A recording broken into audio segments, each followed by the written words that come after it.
ओम नमः शिवाय। ओम नमः शिवाय बच्चों। आज मैं छोटा सा उपाय बताऊंगी सावन का। जैसे सुहागन पूजा करने जाती हैं तो सुहागन पूजा करने जाएं तो लाल चंदन ज़रूर आप अपने लोटा में, एक लोटा जल में जो लाल चंदन ज़रूर उसमें डाला करो। सुहागन जो पूजा करने जाती हैं तो आप पूजा करो, शिव भोले को जल चढ़ाओ, बेलपत्री चढ़ाओ, फूल चढ़ाओ, भांग चढ़ाओ, धतूरा चढ़ाओ और आप दिल से पूजा करो। पूजा करने के बाद जब आप माँ पार्वती का, क्योंकि जिस टाइम देखो बेटे, जिस टाइम पूजा करो आप तो सबसे प्रथम पूजा गणेश भगवान का होता है। सबसे पहले पूजा गणेश भगवान का होता है, फिर नंदीश्वर का होता है, फिर कार्तिक का, फिर माँ गोरा का। ये पूजा के बाद शिवलिंग में जो जल चढ़ता है तो चारों तरफ आप जल थोड़ा थोड़ा थोड़ा थोड़ा डालो और फिर शिवलिंग में अर्पण कर दो।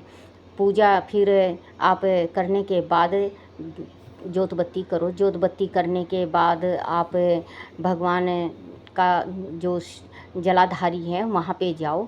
आप जलाधारी के पास दोनों हाथों से दबाओ, जैसे कि सास का पैर दबाते हैं वैसे दबाओ, जैसे बड़े बुजुर्गों का पैर दबता है शिव भोले को। और आप दबाते वक्त यही कहो, मैं अखंड सुहागवती रहूं शिव भोले, मुझे आशीर्वाद दो। फिर इसके बाद जो जलधारी में जल निकलेगा वो अपने सिर में लगाओ और आँखों में लगाओ बच्चों।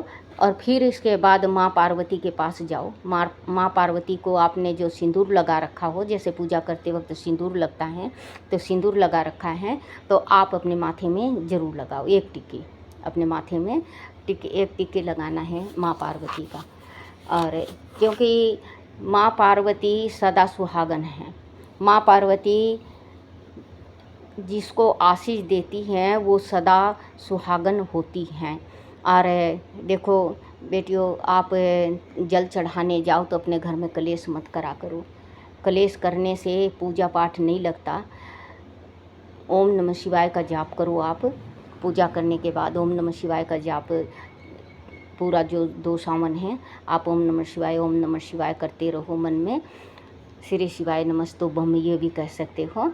और फिर इसके बाद जो आपके घर में सास ससुर हैं, बूढ़े हैं या जवान हैं, देखो कभी सास ससुर से लड़ाई नहीं करते, क्योंकि जिस सास ससुर ने अपने जान को आपके हवाले कर दिया है, अपने बच्चे को आपके हवाले कर दिया है, जिसने इतने बड़े पाल पलोस के अपने बच्चे को आप क्या जीवन साथी बना दिया है, तो आप उनकी सेवा करा करो। संसार में कहते हैं सब कुछ मिल जाता है, माँ बाप नहीं मिलते। तो आप ये कहते हैं ना, हम तो बड़े बुजुर्ग हैं बच्चों, तो हम पहले के औरतें ये कहती थी कि धर्म के माँ बाप सास ससुर होते हैं और पाप के माँ बाप अपने अपने आपके सगे माँ बाप होते हैं। आजकल का ज़माना ये चल गया है मोबाइलों का। थोड़ी सी भी कुछ सास कहे या ससुर कहे तुरंत फ़ोन करके बच्चे तलाक तक नौबत आ जाता है। आप लोग इतने पढ़े लिखे होने के बाद भी आप लोग थोड़ा अनाड़ी से हो जाते हो बच्चों। किसी के बहकावे में अपना घर नहीं तोड़ते। अपना घर बच्चों बिल्कुल ऐसे मजबूत बना के रखो, बहुत मजबूत बना के रखो। कहते हैं गाड़ी का 2 पहिया 4 पहिया होती हैं, अगर एक भी पंचर हो जाए तो गाड़ी चलती नहीं है। तो पति पत्नी गाड़ी के 2 पहिया होते हैं, बच्चे हमारी जान होते हैं। देखो आजकल ऐसे हो गया है कि 10-10 साल में भी तलाक के नौबत में आ जाते हैं, तलाक तक हो जाता है। तो उनके बच्चे बेटा बिछड़ जाते हैं, एक माँ के पास है तो एक बाप के पास, क्योंकि उनको माँ का प्यार नहीं मिलता जो बाप के पास है, और जो बाप के पास है उसका माँ को माँ का प्यार नहीं मिलता। आप लोग एक बच्चे ऐसे मजबूती से, क्योंकि 2 आप लोग बाहर मत सुनाओ, लड़ते हो तो आप बाहर मत सुनाओ। पहले के बुजुर्ग औरतें ये कहती थी कि अगर मियाँ बीवी लड़े तो खाट को भी पता ना चलना चाहिए कि मियाँ बीवी लड़े हैं। लड़ना ज़रूरी नहीं है, प्यार से समझाओ। पढ़े लिखे हो आप लोग, हम लोग तो अनपढ़ थे, फिर भी हम लोग में थोड़ा ज्ञान था कि अपनी गृहस्थी होती हैं। कहते हैं कि बाप के घर का तो भात और पति के घर का मार बराबर होता है। मैं ये नहीं कह रही हूँ कि आप लोग मार खाओ या पति आपको मारे, नहीं। अगर पति गलत है तो आप प्यार से समझाओ, और पत्नी गलत है तो आप प्यार से समझाओ। लड़ाई से कोई हासिल नहीं होता है, लड़ाई से तो जीवन नष्ट हो जाता है बच्चों।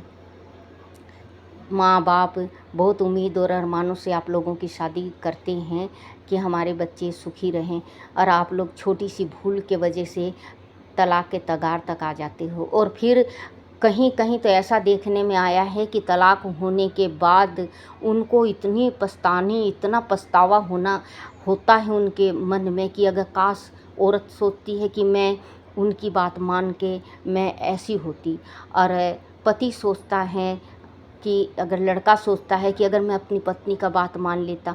मानो आप लोग नहीं, अगर आप लोगों की लड़ाई हो तो आज ही से ये सुनते ही जैसे मेरी या आप लोग सुनोगे तो आप लोग लड़ाई बिल्कुल बंद कर दो, प्यार से रहो।